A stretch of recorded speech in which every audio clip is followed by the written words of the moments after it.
மணப்பெண்ணின் பிரத்யேகமான திருமணம் விவாஹா தி சென்னை சில்க்ஸ். சென்னை பெரம்பூர் சட்டமன்ற தொகுதியில் விஜய் போட்டியிட வேண்டும் என தாவேகாவின் முதல் செயல்வீரர்கள் கூட்டத்தில் தீர்மானம் கொண்டுவரப்பட்ட நிலையில் வடசென்னையை விஜய் குறிவைப்பது ஏன், திமுகவின் கோட்டையை கைப்பற்ற விஜய் திட்டமிட்டுள்ளாரா என்பது குறித்து அலசி ஆராய்கிறது இந்த செய்தி தொகுப்பு. நம்மளுடைய தலைவர் பெரம்பூர் தொகுதியில் நிற்கணும்.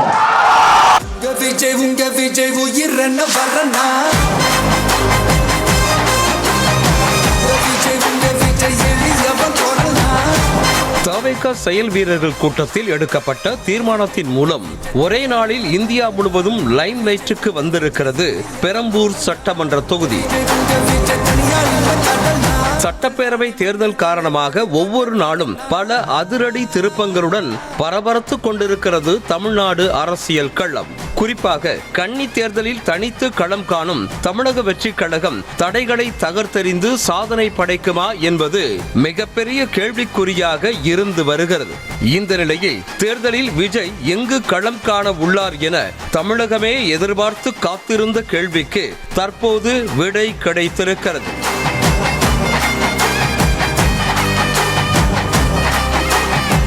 தேர்தல் பணிகளை தொடங்கும் விதமாக சென்னையில் நடைபெற்ற தாவேகாவின் செயல் வீரர்கள் கூட்டத்தில் பங்கேற்று பேசிய தேர்தல் மேலாண்மை பொதுச் செயலாளர் ஆதவ் அர்ஜுனா பெரம்பூர் தொகுதியில்தான் விஜய் போட்டியிடப் போவதாக அறிவித்து அனைவரையும் ஆச்சரியத்தில் ஆழ்த்தினார்.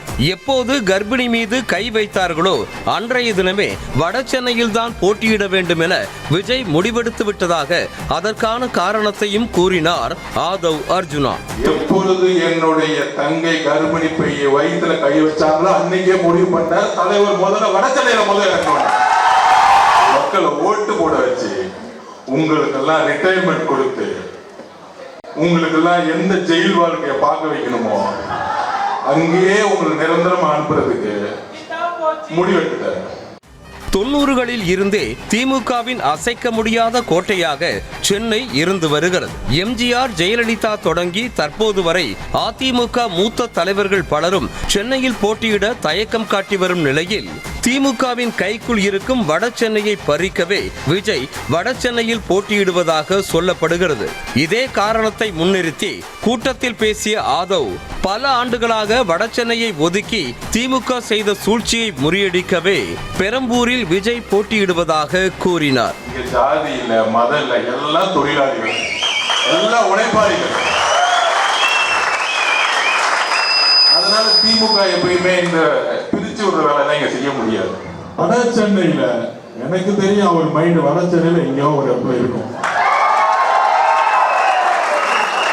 ஏன்னா இந்த 50-60 வருஷமா இந்த வட சென்னையை ஒதுக்கி ஒதுக்கி ஒதுக்கி இந்த திமுக செய்த சூழ்ச்சியை தூக்கி எறியக்கூடிய ஒரே தலைவர் நம்ம மட்டும்தான். அது மட்டுமின்றி எங்கு வளர்ச்சி, வேலை வாய்ப்பு, பெண்கள் பாதுகாப்பு குறைவாகவும் போதை புழக்கம், குற்ற சம்பவங்கள் அதிகமாகவும் உள்ளதோ அந்த தொகுதியில்தான் போட்டியிடுவேன் என விஜய் பலமுறை கூறியதாக சுட்டிக்காட்டிய அவர் வட சென்னையை ரவுடியிசம் நிறைந்த பகுதியாக மாற்றிய திமுகவை அங்கிருந்து விரட்டி அடிக்க விஜய் பெரம்பூர் தொகுதியில் போட்டியிட வேண்டும் என்ற தீர்மானத்தையும் முன்மொழிந்தார்.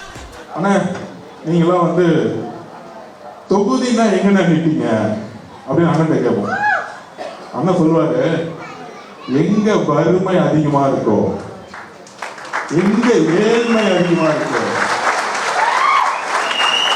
எங்க இளைஞர்களுக்கு வேலை கிடைக்கலையோ, எங்க பெண்கள் படிக்க முடியலையோ, எந்த இடத்துல சேரிகள் அதிகமா இருக்கோ, எந்த இடத்துல குடிப்பழக்கமும் ட்ரக்ஸும் அதிகமா இருக்கோ, எந்த இடத்தில் வளர்ச்சி இல்லையோ